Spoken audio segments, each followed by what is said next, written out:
You have 6 guys in the league that everybody wants, and you name the 6. You go with Kittle, you say Waller, you name whoever you want. Everybody wants those 6 guys, okay?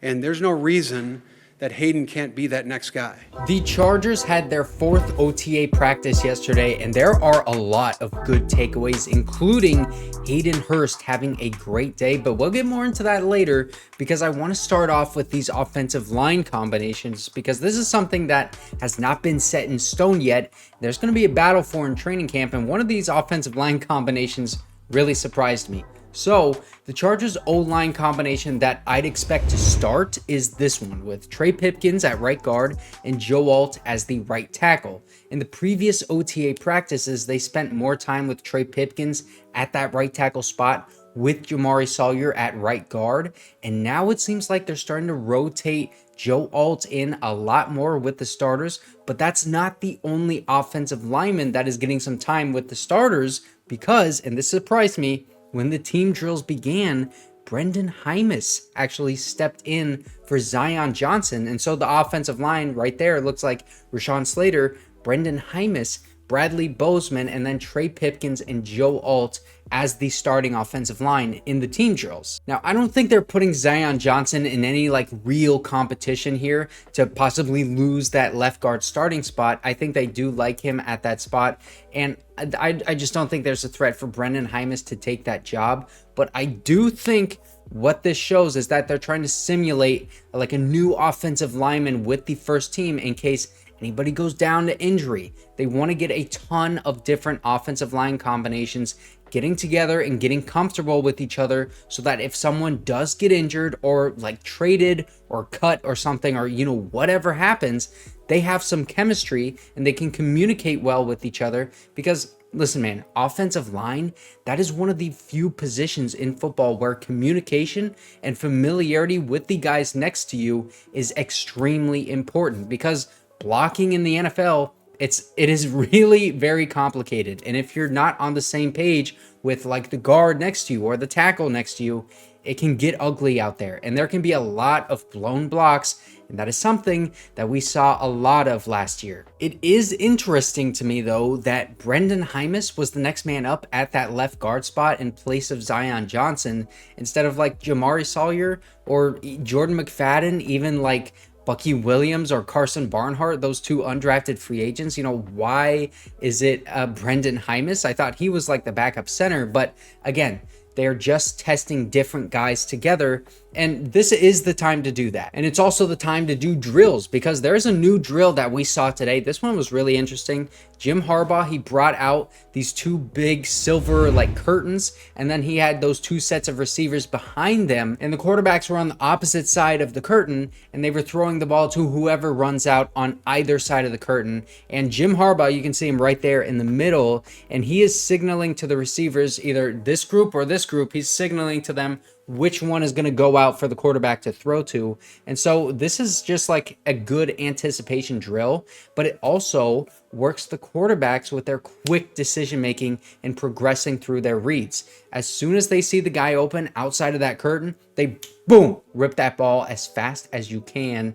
They're working on that quick passing game with this drill, but they still have been throwing the ball deep from what we've seen just out of the Chargers social media team, but also from what we've seen them doing in team drills and from what has been reported in the team drills, specifically from what Daniel Popper of The Athletic wrote, because he went into some really great detail yesterday, and I encourage everyone to go and read his article from The Athletic. And even if you don't have The Athletic subscription, I think if you just click his link, it helps him out a lot. So make sure to go do that. But he let us know that Gus Edwards, J.K. Dobbins, Will Dissly, Jordan McFadden, and Alex Leatherwood were all not practicing today. Obviously, Alex Leatherwood is the one who was just signed yesterday, so that's the reason he's not practicing. But I'm just wondering if all of these guys are injured or what is going on with them, because both Gus Edwards and J.K. Dobbins, if both of those guys are injured already, that is terrible for this running back room. And then Will Dissly, he was our big tight end signing. I mean, that's the guy that we want out there blocking for this run game at the tight end spot.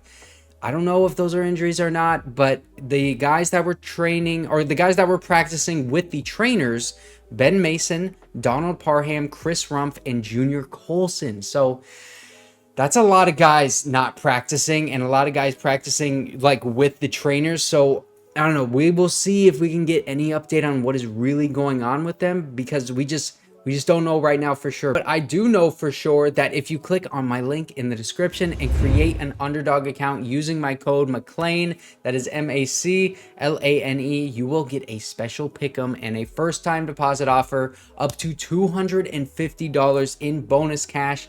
This helps me out so much, so thank you to everyone who uses my code. But also, thank you to Daniel frickin' Popper, man, for giving us the rundown on how the team drills went, because he said that Lad McConkey was not participating in that team drill session, but the man to step up and the man that was playing in the slot was Derius Davis.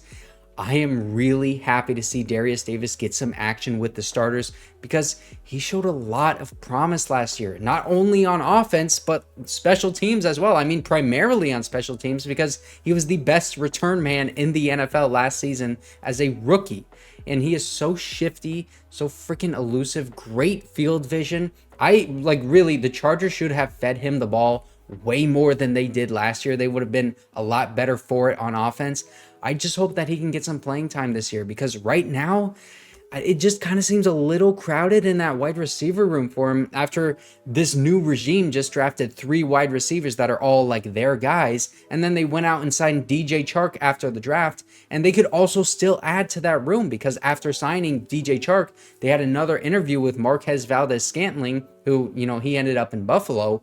But I just think if you give Derius Davis like a real legitimate shot, he could absolutely contribute to this offense in the same way that he contributed on special teams last year as a returner, the best returner in the NFL. This guy is elusive. Give him the ball and an end around, make up a little screen pass for him, just get him in space. And Hayden Hurst was also contributing on offense today. He had 7 catches in team drills, according to Daniel Popper's article.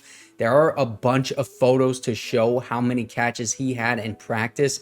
And remember what the tight end coach Andy Biscoff said about Hayden Hurst, man. I played it in the beginning of this video, and we are now seeing him get off to a great start in this week's practices.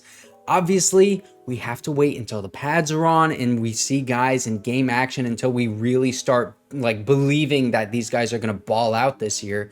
But it's at least a good sign that he is already establishing a good connection with Justin Herbert and catching all of those targets. I mean, at this point in the season, you can't really ask for anything more than that, because there's really nothing more that they can do. I mean, they cannot put the pads on. And Will Dissly, like Daniel Popper said, he wasn't practicing today, so maybe that might be a reason that Hayden Hurst was getting a ton of action in team drills. But Will Dissly is not really a receiving tight end. Hayden Hurst is definitely more of that slot, like tight end guy, so I don't think he would have taken away many targets for him. Overall, a very good day for the Ginger Viking, Hayden Hurst. And then also, just going off of these pictures, Asante Samuel Jr. is still playing well in OTAs. He had a really good first week, like everyone was saying, and now you can see from this picture, he's batting down a ball that's intended for the undrafted free agent wide receiver, Jalyn Gill. And then later on, he caught an interception off of a tipped pass, and it looks like he stole it from Denzel Perryman. I mean, just based off that arm reaction that Denzel gave in that second picture there. Sante, man, he's probably going to start alongside Kristian Fulton on the outside cornerback spot, who also, Kristian Fulton has been looking solid in OTA so far too. And I just want to point out this one picture specifically of JT Woods just absolutely mossing this wide receiver. I mean, look at how high that he got up there. And that is no small wide receiver, by the way. That is number 35. That is 6'5" Leon Johnson from Oklahoma State, the undrafted free agent. JT Woods, bro, showing off that athleticism, man. And we'll see how he plays in training camp, because he is in a battle for some playing time and maybe even a roster spot right now. I cannot wait until training camp. And if you guys don't know, June 13th is the final day in the old facility. So that means that minicamp, which is June 11th, through June 13th. That's going to be the final days at this old building. And then they're going to have training camp at the Bolt, the new facility. And that is when things will really start to heat up and get real, because Jim Harbaugh and Ben Herbert, they're going to have all their equipment and the fields the way that they want it, the locker rooms, the cafeteria, everything's going to be so much bigger and nicer. And I'm sure that there's going to be a lot of like little quality of life things for the players in that building, like just more comfortable chairs in the film room. Those may seem like these like small kind of details, but every little detail matters when you're trying to be the best that you can be at anything. And also, if you did not see my video yesterday, I broke down the Chargers' new offensive lineman, Alex Leatherwood.